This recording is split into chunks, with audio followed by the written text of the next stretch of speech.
Knowledge express, જાણકારીની speed. નમસ્તે, હું પ્રાધ્યાપક શિરીષ કુલકર્ણી, વડોદરાની મહારાજા સયાજીરાવ યુનિવર્સિટીની ફેકલ્ટી ઓફ કોમર્સના department of accounting and financial મેનેજમેન્ટની હું પ્રોફેસર અને હેડ રહ્યો department of accounting and financial મેનેજમેન્ટમાં. ત્યારબાદ ગુજરાત સરકારે 2016માં મને વિદ્યાનગરની સરદાર પટેલ યુનિવર્સિટીમાં કુલપતિ તરીકે નિમણૂક આપી. અત્યારે હું ગુજરાત ન્યૂઝના પ્રકાશભાઈ વર્માના કારણે આપ લોકોની સમક્ષ છું. અત્યારે જે હું વાત કરવા જઈ રહ્યો છું ને એ બહુ જ ગંભીર વિષયની વાત હું કરવા જઈ રહ્યો છું, અને એ બી શિક્ષા ક્ષેત્રના વિષયની વાત કરું છું. અમે લોકો શિક્ષકો છીએ એટલે હંમેશા પ્રયત્ન એ કરતા હોઈએ કે હાલ ટેકનોલોજી, સામાજિક સ્થિતિ, યુવાનોની સ્થિતિ, વડીલોની સ્થિતિ, આ બધી જ જાણ રાખીને વિષયના કન્ટેન્ટને બદલતા રહીએ છીએ. બીજા શબ્દોમાં આને અપડેટ કરતા હોઈએ છીએ, આધુનિક કરતા જઈએ છીએ. કેમ કે ટેકનોલોજી જૂની હોય તો એનો તો કંઈ મતલબ જ નથી ને. એટલે અભ્યાસક્રમ આ બદલાતો રહે છે, અને અભ્યાસક્રમ દર વર્ષે બદલાય છે એવું નથી, પણ અભ્યાસક્રમ બદલવો પડે છે. એ બદલવા માટેની એક કમિટી હોય છે જેને અમે કહીએ છીએ બોર્ડ ઓફ સ્ટડીઝ. એટલે શિક્ષા ક્ષેત્રના જે પ્રાધ્યાપકો છે, શિક્ષકો છે, જે વર્ષોથી આ વિષય ભણાવતા હોય, એમને વિષયમાં શું પરિવર્તન કરવું જોઈએ એ એમને ધ્યાનમાં હોય છે. એટલે ઈચ્છા ધરાવે તો આ બદલ થઈ શકે. પણ હું ઈચ્છા ધરાવે એવું કીધું એનું કારણ શું કે અમારા જેવા સફેદ વાળવાળા જે વર્ષોથી એક વસ્તુ ભણાવતા હોય એમની સામે, કેમ કે એ તો હોય જ બોર્ડ ઓફ સ્ટડીઝમાં, એટલે એ હંમેશા એમ કહે કે ભાઈ હવે તો મારા વર્ષ 2 વર્ષ રહ્યા છે, હું કામ તમે અભ્યાસક્રમ બદલો છો, એટલે મારે નવેસરથી તૈયાર કરવાનો. એટલે રહેવા દો ને, જે છે એ બરાબર જ છે. એટલે પછી અભ્યાસક્રમ બદલાતો નથી. હવે એ અભ્યાસક્રમ ન બદલાના કારણે અત્યારની જે સ્થિતિ છે એ સ્થિતિમાં વિદ્યાર્થી નથી રહેતો, એટલે નોકરીઓ નથી મળતી, એટલે બેરોજગારીઓ વધે છે. એટલે ગંભીરતા શિક્ષકોની સૌથી વધારે આવશ્યક છે. જનરેશન બાદ જનરેશનો બનાવવાનું કામ શિક્ષકોનું છે. વિદ્યાર્થીઓને સંસ્કાર આપવાના અભ્યાસક્રમની સાથે સાથે ભણાવતી વખતે પણ જો કોઈ શિક્ષક એમ કહેતો હોય કે મારી 2 કવર પેજની અંદર જે ચોપડી છે એટલું જ મારે ભણાવવાનું છે, તો એ શિક્ષક નથી. શિક્ષકને સાથે સાથે સંસ્કાર આપવાના છે. સંસ્કાર આપવાનું પરિબળ તો એક તો પેરેન્ટ્સ છે અને સમાજ પણ છે. સમાજના દૂષણો વિદ્યાર્થી તરત જ ગ્રાસ કરી લે છે, પણ એ શિક્ષકોનું વધારે ધ્યાનમાં રાખતો હોય છે. આટલી બધી લાંબી પ્રસ્તાવના મેં શું કામ કરી? મેં પહેલા જ કીધું કે આ શિક્ષણ ક્ષેત્રમાં બહુ ગંભીર બનેલો વિષય છે. ઓરિસ્સામાં પહેલા બીજુ પટનાયકજીની સરકાર હતી. હવે ત્યાં સરકાર આવી ભારતીય જનતા પાર્ટીની. હવે ભારતીય જનતા પાર્ટીની જ્યારે સરકાર બની ત્યારે એમને કીધું કે ભાઈ જે રાષ્ટ્રીય શિક્ષા નીતિ 2020માં આવેલી જે શિક્ષા નીતિ છે એ શિક્ષાની અનુરૂપ આપણો અભ્યાસક્રમ ચોપડીઓમાં હોવો જોઈએ. એટલે ચોપડીઓ બદલવાનું, એટલે અભ્યાસક્રમ બદલવાનું કહેવામાં આવ્યું. હવે જે ઓરિસ્સા રાજ્યની વાત કરું છું, ત્યાંના શિક્ષણ ક્ષેત્રના લોકો કહો કે શિક્ષણ ક્ષેત્રના અધિકારીઓ કહો કે એના પ્રધાનો હોય, એ બધાએ મળીને જ્યારે નક્કી કર્યું કે ભાઈ આ બદલવાનું છે, એ બદલવા માટે જે પ્રક્રિયા કરવાની છે મેં તમને પહેલા જ કીધી કે આ પ્રક્રિયા આવી હોય, પણ એના પછીની જે પ્રક્રિયા છે ને, અભ્યાસક્રમ નક્કી થયો. અભ્યાસક્રમ નક્કી થયા પછી આ અભ્યાસક્રમમાં કેટલા ચેપ્ટર કોણ લખે, કેટલા બીજા ચેપ્ટર બીજો કોણ લખે, એમાં શિક્ષકો નક્કી થાય. કે ભાઈ આ વિષય આ શિક્ષક લખશે. હવે ભાષાઓના પણ વિષયો હોય, સાયન્સના પણ વિષયો હોય, ગણિતના પણ વિષય હોય, સમાજશાસ્ત્રના પણ વિષયો હોય. આ બધા વિષયોની બદલ કરવા માટે પહેલા ધોરણથી 8મા ધોરણ સુધીની આ પ્રક્રિયા શરૂ થઈ. હવે એ પ્રક્રિયાની અંદર જ્યારે શિક્ષકોને સોંપવામાં આવ્યો સિલેબસ કે ભાઈ આટલું તમારે કરવાનું છે, એટલે લખીને આપે. એ લખીને આપે, એના પછી એ જેને મેન્યુસ્ક્રિપ્ટ કહેવાય, આ લખાયેલું છે શિક્ષકોનું, એ જ્યારે સબમિટ કરાવે બોર્ડની સામે ત્યારે એ લઈને વાંચે, સમજે. પછી ક્યાંક લાગે કે ના બજી બરાબર નથી તો એ ફરીથી સુધારા માટે પાછા એના એ શિક્ષકોને મોકલે અથવા બીજા કોઈ વધારે સિનિયર લોકોને મોકલે. એ બધું બરાબર થઈ જાય પછી એને છાપવા માટેની પરવાનગી સરકાર આપે કે હવે આ બુક તમે છાપો. એ છાપવાનું તરત થઈ નથી જતું, એની પ્રૂફ રીડિંગ થાય. એટલે પહેલી કોપી આવે અને પ્રૂફ રીડિંગ કરે કે ભાઈ જે લખાયેલું છે એ જ પ્રમાણે છે કે નહીં. આવું બધું થાય. એમાં પણ પછી કંઈક ફેરફાર કરવાના હોય, સુધારા કરવાના તો કરે.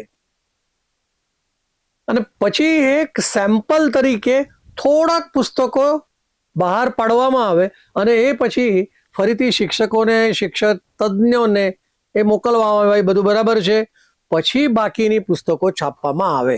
આટલી બધી પ્રક્રિયા બાદ જ્યારે ઓડિશાના પહેલા ધોરણથી 8મા ધોરણ સુધીના પુસ્તકો આવ્યા, એ પુસ્તકની સંખ્યા કંઈક નાની નથી.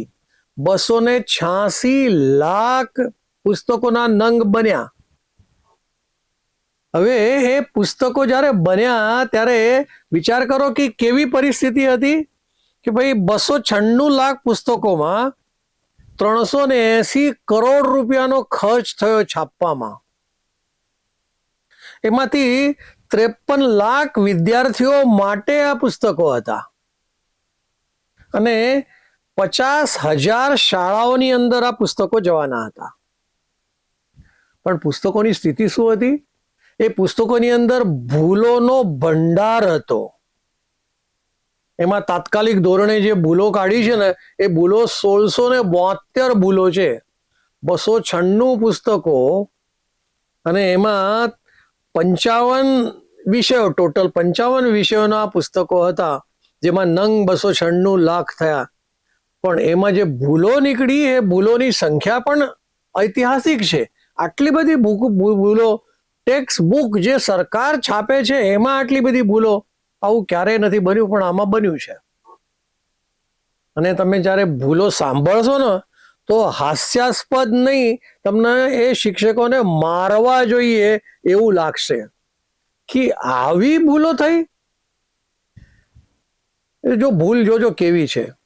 ઓરિસ્સાના કેન્દુઝર નામના જિલ્લામાં એક નાની અમસ્તી નદી છે જેને સીતા નદી પણ કહેવાય છે, અને સીતા બિંજી નામનો એક ગુફા છે. ત્યાં પર્વત પર છે, ગુફા છે, અને એ ગુફા પર જો વ્યંધ નિસંતાન સ્ત્રી હોય તો એ નિસંતાન સ્ત્રી જો એમાં ચક્કર મારે તો એ સંતાન પ્રાપ્તિ કરી શકે. આવું જ્યારે કોઈ ધોરણની ચોપડી અંદર લખ્યું હોય તો આ અંધશ્રદ્ધા નથી, પણ એ પુસ્તકમાં લખેલું છે. પછી એક નિયામગીરી નામની પર્વતમાળા છે, એ છે ઓરિસ્સામાં, પણ બતાવી છે ક્યાં પુસ્તકોમાં? ઝારખંડમાં. જો એક તો પહેલું જે હતું એ એકદમ બેશરમ વાત થઈ, અને આમાં આવું આટલું જ નહીં, પણ જે વિધાનસભા ઓરિસ્સાની છે જેનું ચિત્ર છાપવાનું છે એની જગ્યા ઉપર કર્ણાટકની વિધાનસભાનું ચિત્ર છાપી નાખ્યું.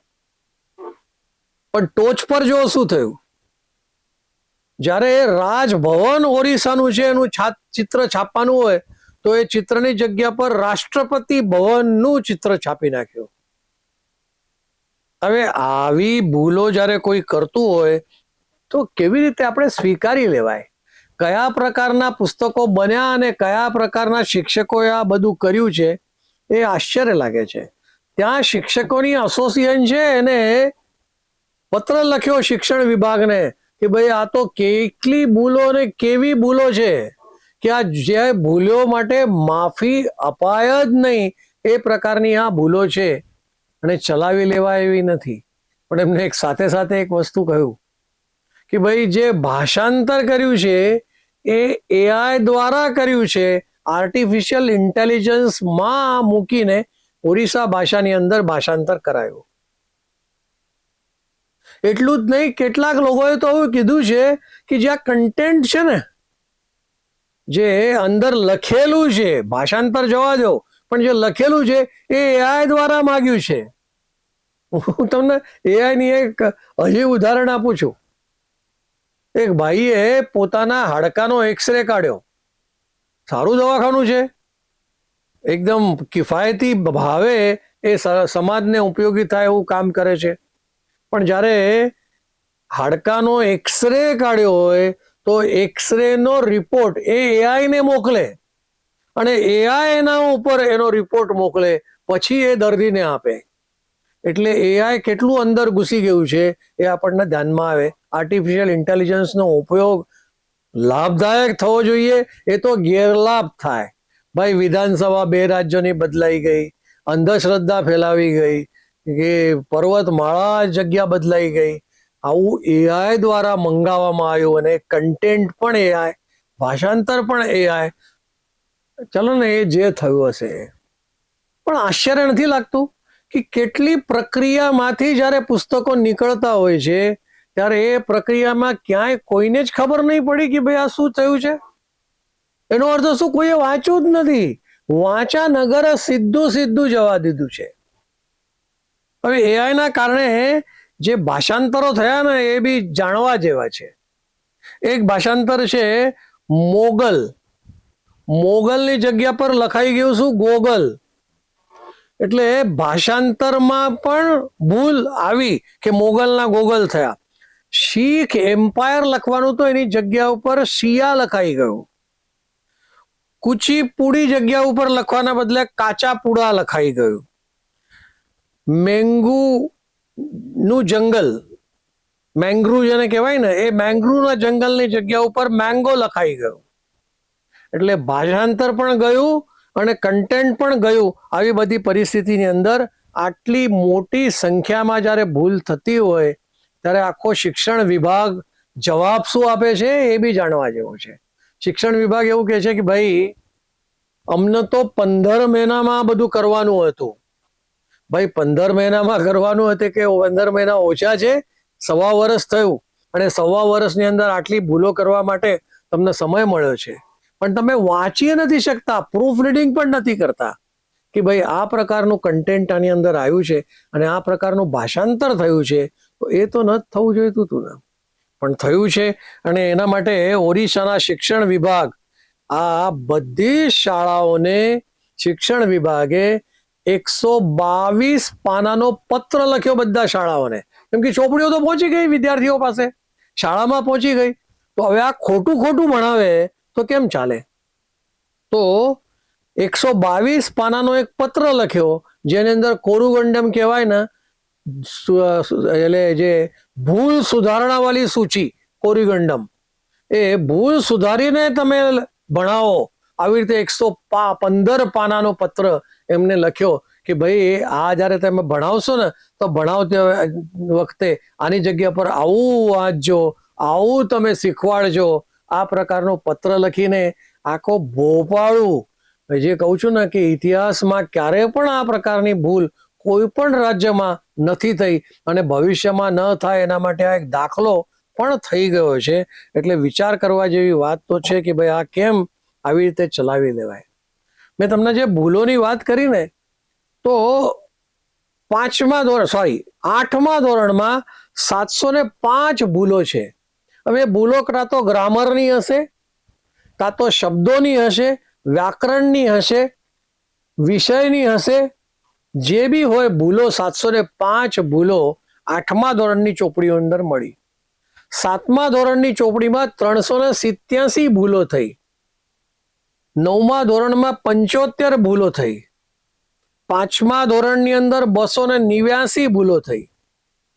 ચોથા ધોરણમાં 131 ભૂલો થઈ, ત્રીજા ધોરણમાં 72 ભૂલો પકડાઈ અને બીજા ધોરણમાં 12 ભૂલો. હવે ભાઈ પહેલા ધોરણમાં તો ભૂલો ન કરો તો એમાં બી ભૂલો થઈ. પહેલા ધોરણમાં 7 ભૂલો થઈ છે. હવે આટલી બધી ભૂલોનો હિસાબ શિક્ષણ વિભાગ આ શિક્ષકો પાસેથી લેશે ક્યારે? અને શિક્ષણ વિભાગમાં સુધારો. અત્યારે જે ચાલી રહ્યું છે નીટ પેપર લીક, હવે એમાં શિક્ષકોની જ ભૂલો છે, એમને જ લીક કરેલું પેપર છે. આખો દેશ એ સહન કરી રહ્યો છે કે ભાઈ દિલ્હી તો જવા દો, બધા મેટ્રો સ્ટેશન બંધ કરી દીધા, જંતર મંતર પર બધા ઝંડા લઈને બેઠા છે. પછી એ ઊભા થઈને કદાચ સંસદ ભવનમાં તોડફોડ કરવા ગયા હતા. ઈચ્છા એવી હતી કે નહીં ખબર નહીં, પણ લોકસભાની અંદર જવાનું અને રાષ્ટ્રપતિ ભવનમાં જેમ નેપાળમાં થયું એમ અહીંયા શું કામ નહીં, બાંગ્લાદેશમાં થયું તો અહીંયા શું કામ નહીં? આ પ્રકારની આ બધી કલ્પના તો નથી. વિદ્યાર્થીઓ 12મા ધોરણની નીટની પરીક્ષા હતી ભાઈ, અને એ પરીક્ષા જેવું પેલું લીક થઈ ગયું, જ્યારે પ્રશ્નપત્રો બહાર આવી ગયા ત્યારે એ પ્રશ્નપત્ર બહાર આવ્યા, એ આખી પરીક્ષા રદ થઈ. એના પછી ફરીથી પરીક્ષા લેવાઈ, પાછા એના રિઝલ્ટ આવી ગયા, એમના એડમિશનની પ્રક્રિયા શરૂ થઈ ગઈ. તો હવે શું છે ભાઈ? પણ એક શિક્ષક આટલી બધી ભૂલો કરે, આ ભૂલોની આ તો ગુનો છે. અને આવા ગુના જો ઓરિસ્સાના રાજ્ય સરકારમાં શિક્ષકો ભૂલો કરતા હોય તો એમને તો તરત ને તરત નોકરીમાંથી કાઢી મૂકવા જોઈએ. એટલું જ નહીં પણ એમને સજા પણ થવી જોઈએ એવું મને લાગે છે, જેથી કરીને ભવિષ્યમાં આ પ્રકારની ટેક્સ્ટ બુકમાં ભૂલો ન થાય એવી આપણે અપેક્ષા રાખીએ. એટલું કહીને હું મારી વાણીને વિરામ આપું છું. આભાર. નોલેજ એક્સપ્રેસ, જાણકારીની સ્પીડ.